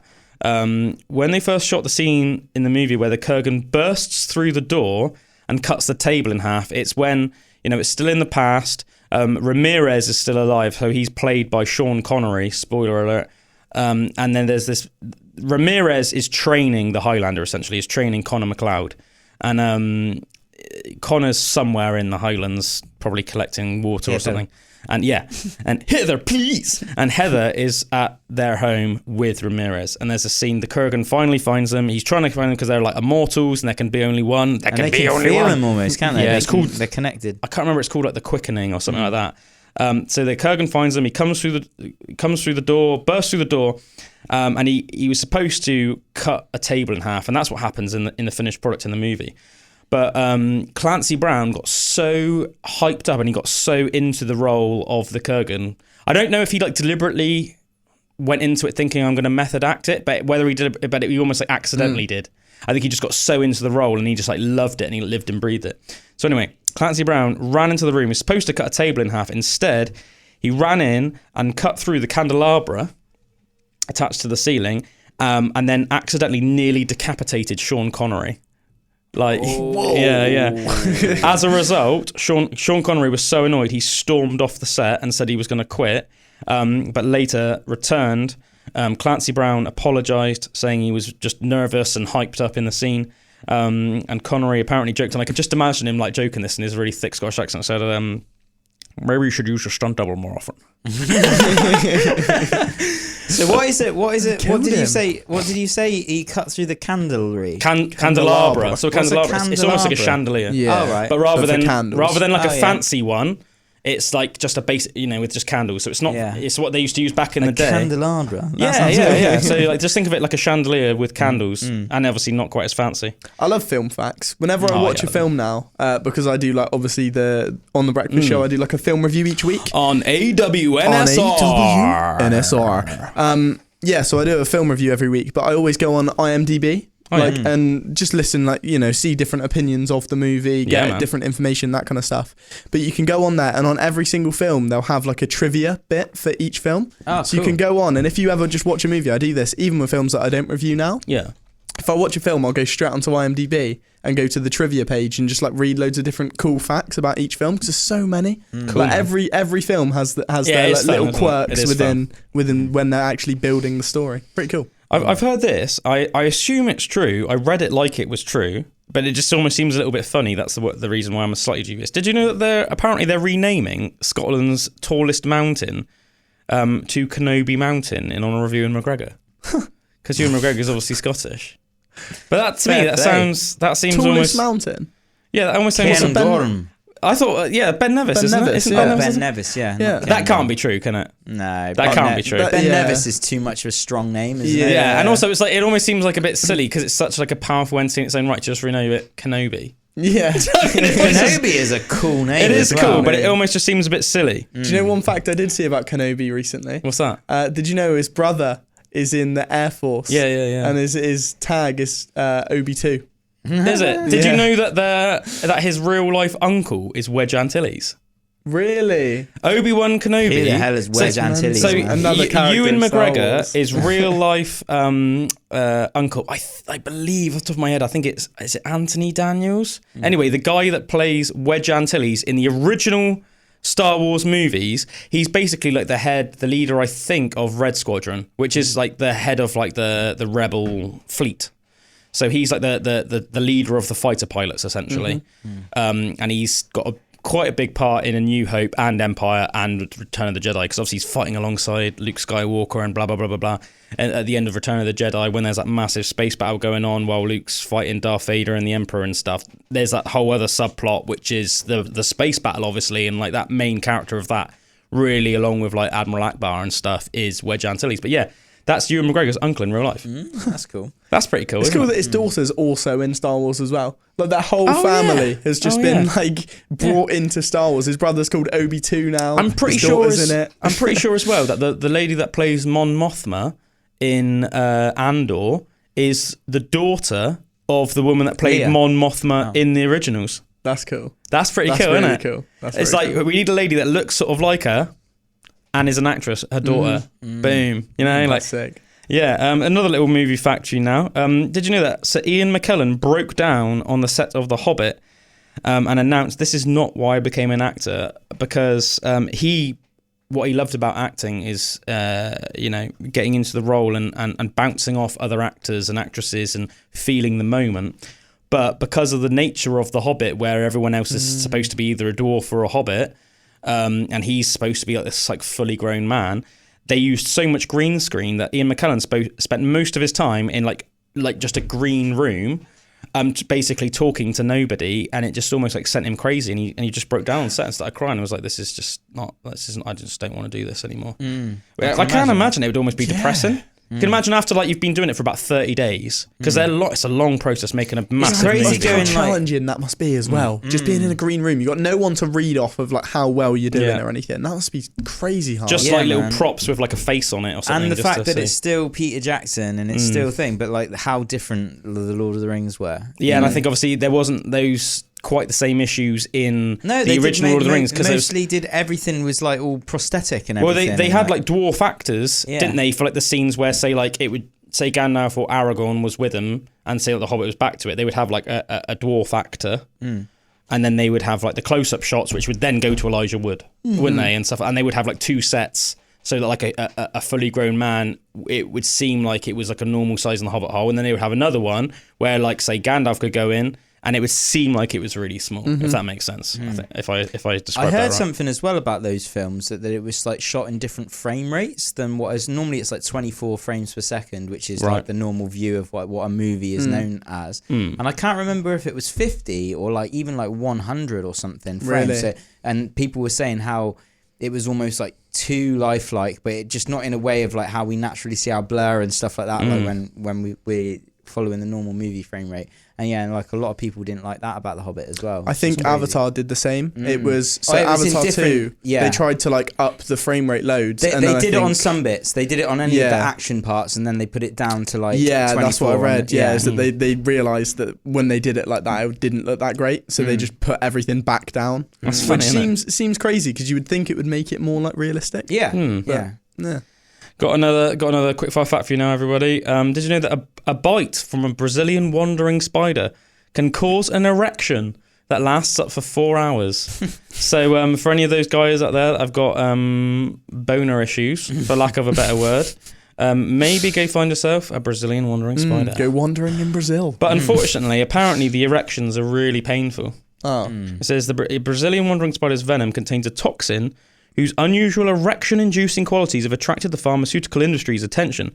In 2007, researchers found that the bites of the Brazilian wandering spider can cause long and painful erections in human males, along with other symptoms. The effect happens because the spider's venom raises nitric oxide levels, a chemical that increases blood flow to all body parts. But unfortunately, one of those body parts is, of course, the male orifice. Appendage. The male appendage. The male appendage. Yes, the male appendage. Should we have one more before we go into today's Mystery Monday? Yeah, man. Last fact. Final fact. Right, I need to have a good one. Woo! Having a lazy day, at least once per week, can help reduce stress, high blood pressure, and even the chances long term of having a stroke. Wow. So don't feel bad if you just have like one lazy day. Try not to have too many lazy days. That's made me feel better, that has. But a bit like, as we always say, balance, baby. Balance. Have your productive days and then have your days. I think the easiest way I think of it is it's like with like training, like I can tell when I've pushed it too much. I know when I'm like, even if I have like a training day scheduled, it's like I can just tell I'm like, no, today, you're just feeling a bit fried. And it's not in like a way that like it's like a lack of sleep sort of way. It's knowing your body. It's like you're fried. Yeah, it's like a recharge. It's a weird feeling. It's like this intense fatigue. And if you push through that, then you're likely to like get injured or just you just feel rubbish. More harm than good. Yeah, and then you have a bad session, which means psychologically you feel bad, as well. So it's like save it sometimes, save it. Anyway, it's time for Mystery Mondays, baby. Damn, mysterious. Mystery Mondays, Mystery Mondays, Mystery Mondays, Mystery Mondays, Mystery Mondays, Mystery Mondays, Mystery Mondays, Mystery Mondays, Mystery Mondays, Mystery Mondays, Mystery Mondays, Mystery Mondays, Mystery Mondays, Mystery Mondays, Mystery Mondays. Cool, just wanted to add that Mystery one in there. Mondays. Mate, I forgot about that. Yeah. So we can just go in after that. And then, it's 4:05, so we need to keep an eye on the time. So cool. I hope it's not too much of a long one. I don't think it is. I haven't actually timed how long it's going to take me to read, but I'm only because my old man will not accept waiting for anybody. Yeah. All right, cool. It's coming off that then. Mystery Mondays, Mystery Mondays, Mystery Mondays, Mystery Mondays, Mystery Mondays. That's right. Our past selves have informed you all. It is time for Mystery Mondays. Over to you, Bullwinkle. It's Bullwinkle's turn this week for Mystery Mondays. Hello, everybody. Welcome to Mystery Mondays. This week, I wanted to go back in time to a mystery which I've read before. or not read, but watched a video on.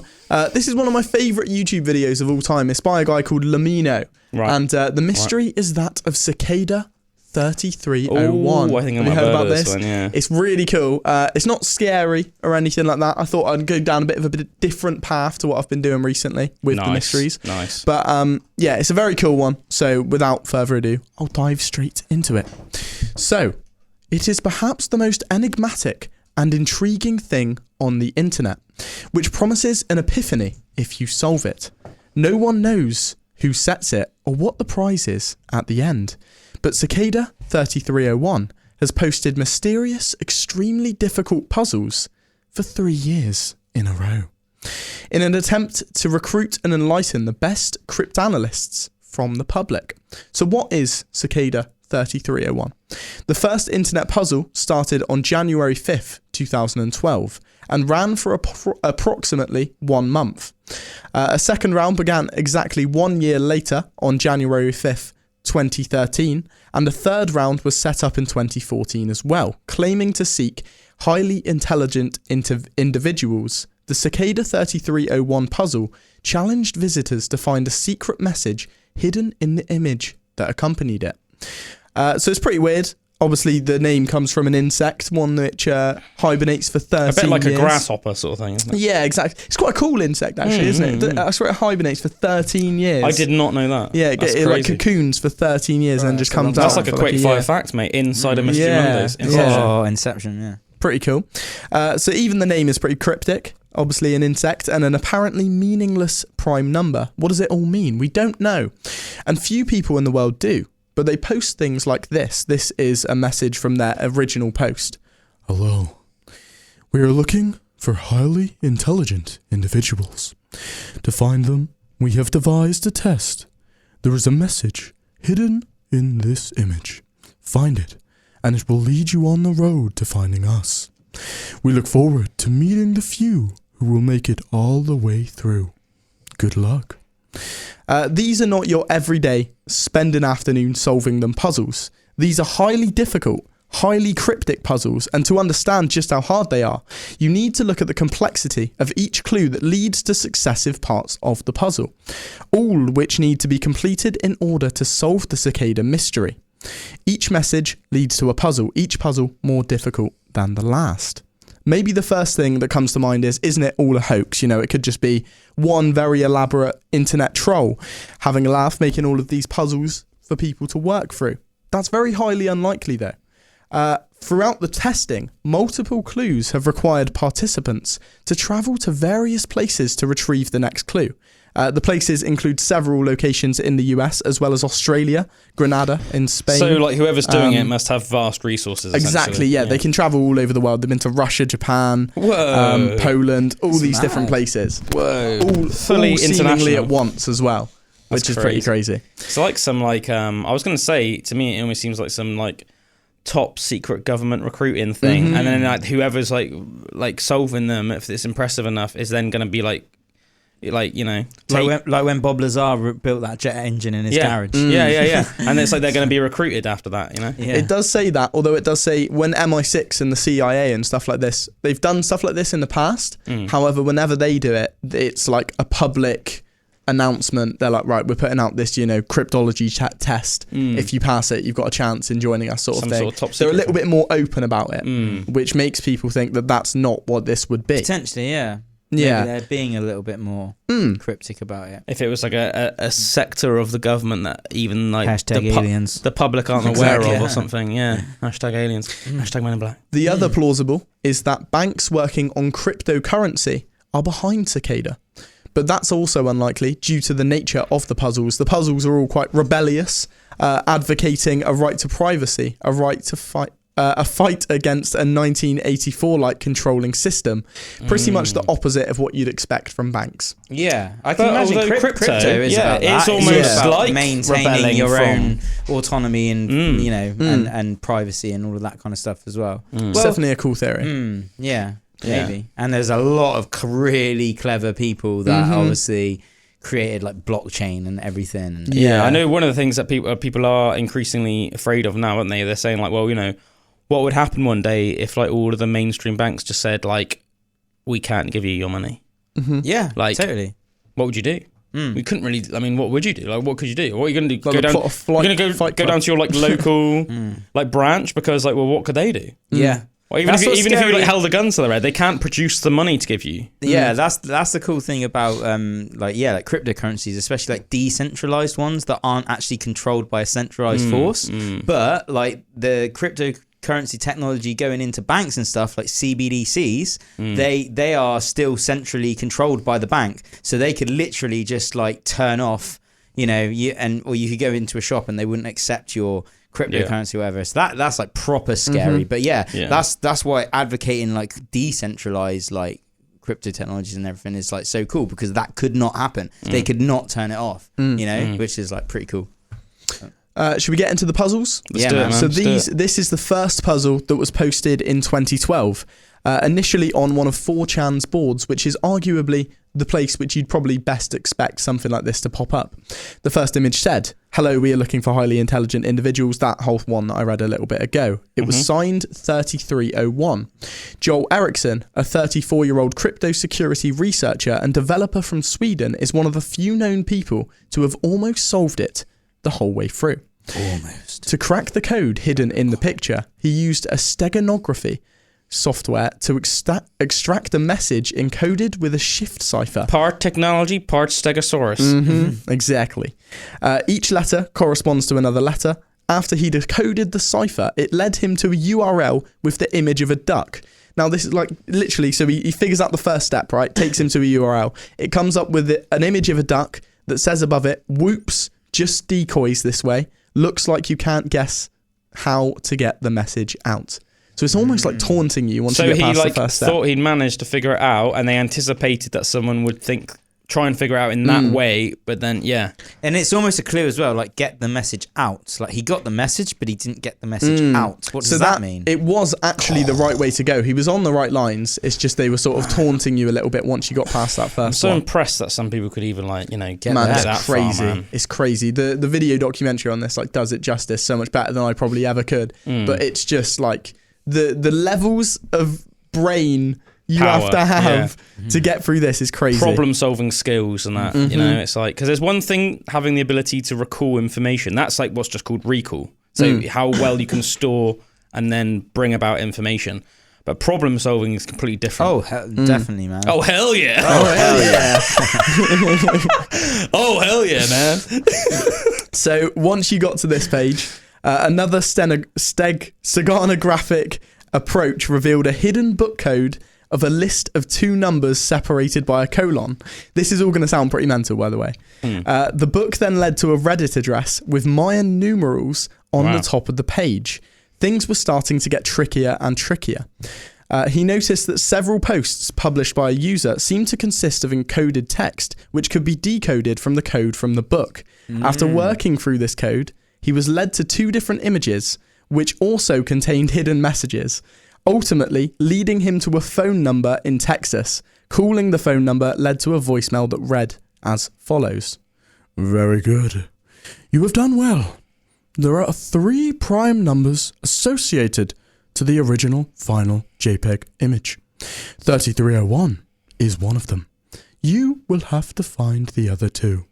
Multiply all 3 of these numbers together and add a .com to find the final step. Good luck. Goodbye."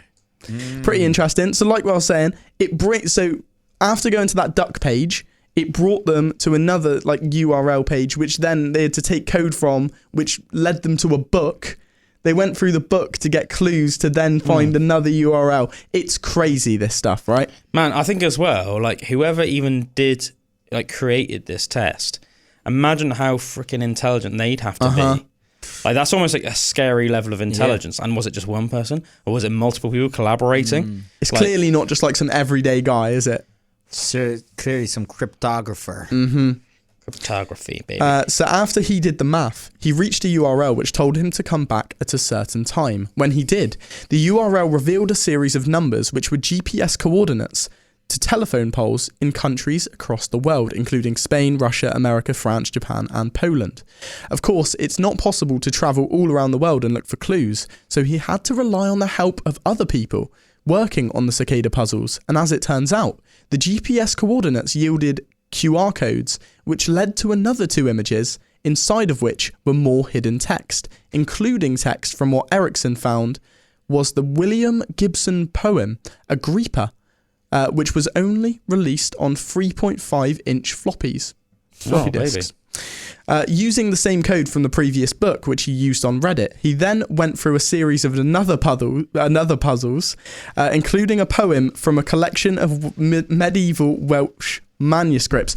It's medieval crazy. Welsh manuscripts. The amount of like different books that you have to go into and like take clues from. How you even get to these? What I'm impressed is you'd have to be so into history to even know about the manuscripts themselves, but then the level of knowledge with the cryptography to then set up the puzzles and everything. It's like the level of knowledge is astounding. So it led him to a website on the Tor network. Do you know what a Tor network is? It's like the way to access the dark/deep web. Oh, the dark web. Yeah, or I think it's more for the deep web. Never been on the dark web. It's basically like a VPN kind of thing. So you're like untraceable if you go through the Tor NordVPN, website. That's what I use. Exactly. I do know some people that have gone on the dark web to like, but I obviously, just... I've never done it myself. I don't even know how you get on. I don't like the idea of you just being tracked down. I think that's horrible. horrible. It sounds like it's just like probably not going to end well.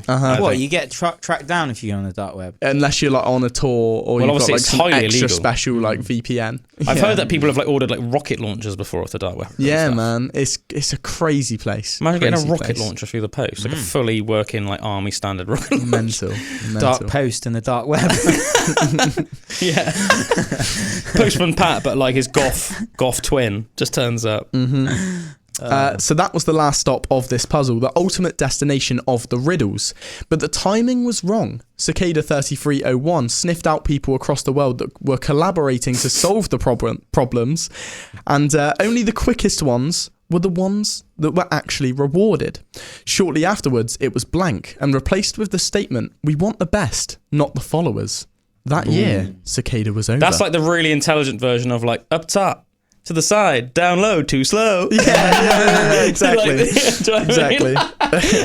So catch the high five. Yeah. So it was like so many people got involved and obviously knew the steps up to that point. They're like, well, we're just not going to. Exactly. People were like basically just cheating by following other people's steps rather than making it their own way. So then the second puzzle came out a year and a day later. Oh, so that was just the first one? That was literally just the first puzzle. And it never got actually... Well, it did. So this is the thing. Yeah. It got solved. But only the very first Only the first people got through, and no one knows who those people are, but they can...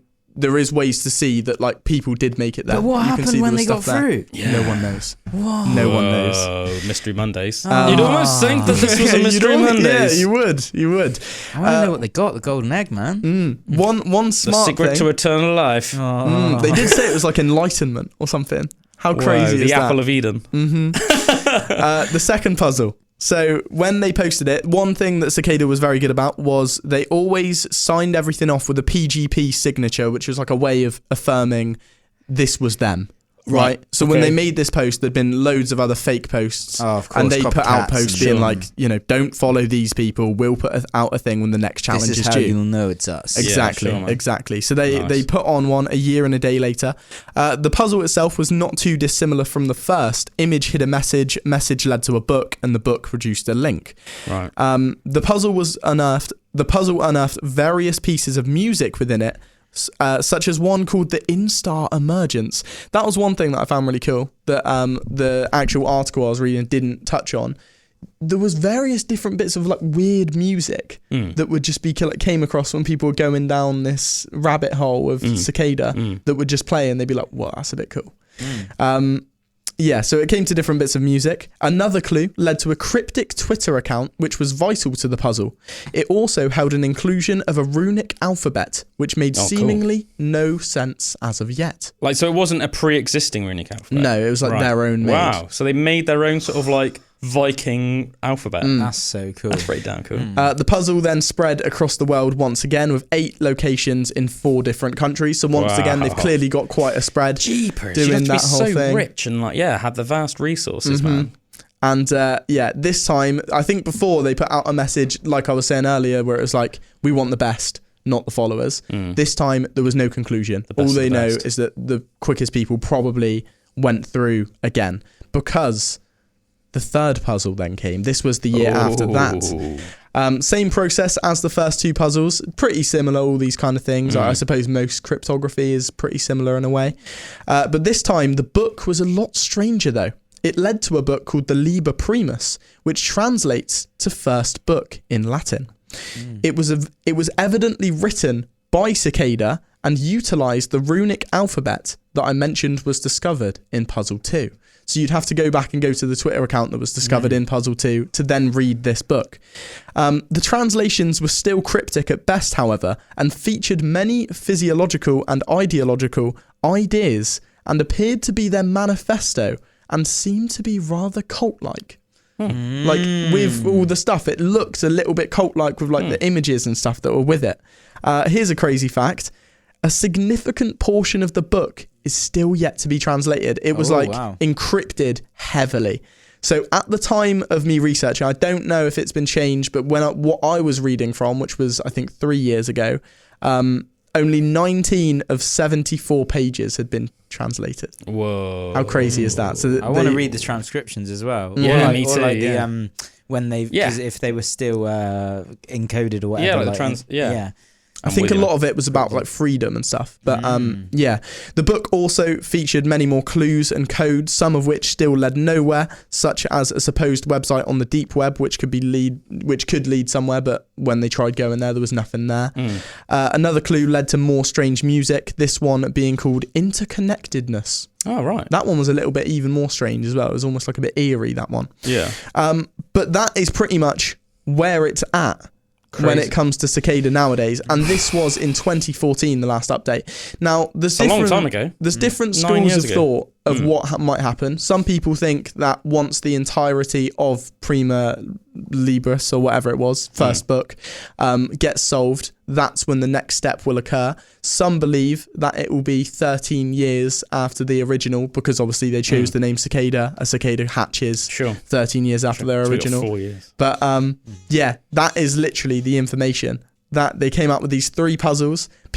We know that people did win these, but we don't know what happened or where they are or whatever. Some people have come out and claimed to have, been people that have solved it and won the Cicada challenge. But let's face it, most people that do that are most likely going to be hoaxes. Exactly. One that was a little bit like some cryptographer that seemed to be capable of doing it, claimed that he actually passed the challenge and received an email which basically sent him to, or I think it just said something like, congratulations, we will be in touch soon, that kind of stuff. And then randomly they just didn't get any more contact. Like they were sort of being in contact and almost then just dropped like out a of higher nowhere. Power then told him not to do it or something. Exactly. I like the idea that it's like they've got this secret knowledge about existence and about like life and stuff, and the way that they sharing that knowledge is by the worthy ones that could actually like break the code. And if you get that far, you've got like a secret like thing about life. Yeah. I think like a big part of it, which people have been saying has been taken from their like manifesto sort of thing, is that they're very into privacy. A lot of their thing is about people Top secret. Well, yeah, so more for other people. Oh, okay. So, like, on the internet, they almost believe that people should have their own security, have their own privacy, and not, have their information seen by other people, that kind of stuff. So, a lot of people think they're almost like, not a cult, but, Anonymous, for example. People think they could be tied to it because it's that similar kind of thing. I reckon Anonymous are more like, just seem to me anyway, more like just a group of really, really techie, hacky dudes. That are obviously using their powers on the whole, it seems, for good. They could be their cryptography arm. This seems more, to me, this seems way more like covert, top secret, higher up. Not like a bunch of dudes that just have amazing hacking skills that are like banding together. This seems almost like, to me anyway, but like almost another level. So, like connected with like normal people still, like giving the opportunity. Normally when I think of things like that, it's like top secret and they almost don't even want anyone from the public to be involved. But just to put this out to the public as well, that's almost like a way I also of think, knowledge. even though I think obviously the ability to say hack, the same way I think anybody with an extreme ability, whether it's music, art, whatever, is very impressive. That in itself doesn't lead me to believe that, say, like somebody that's an amazing hacker could come up with a level of intellectual riddle that these people are coming up with. This is insane level of intelligence and resource, rather than just being extremely good at hacking and using that power for XY reason or agenda. PayPal. There is one more piece of information which I forgot to read. Let's do it. Just to wrap up. This one, it's half reliable. Because there's no way to tell if it had the PGP signature that they had, but it was a leaked email from 2012, and it reads, "You have all wondered who we are, and so now we shall tell you. We are an international group. We have no name, we have no symbol, we have no membership rosters, we do not have a public website, and we do not advertise ourselves. We are a group of individuals who have proven ourselves, much like you have, by completing this recruitment contest, and we are drawn together by common beliefs. A careful reading of the texts used in the contest would have revealed some of these beliefs, that tyranny and oppression of any kind must end, that censorship is wrong, and that privacy is an inalienable right." And on that note, folks, it has been another Pandora's Box. It has been another Mystery Mondays. Let us know what you think about Cicada. What is it? Cicada 3? 3301. 3301, everybody. It's a hell of a mystery. Oh, yeah. Have a good week, everyone. We'll see you next time for Pandora's Box. Have a great week. Ta-ta. Ta-ta for now.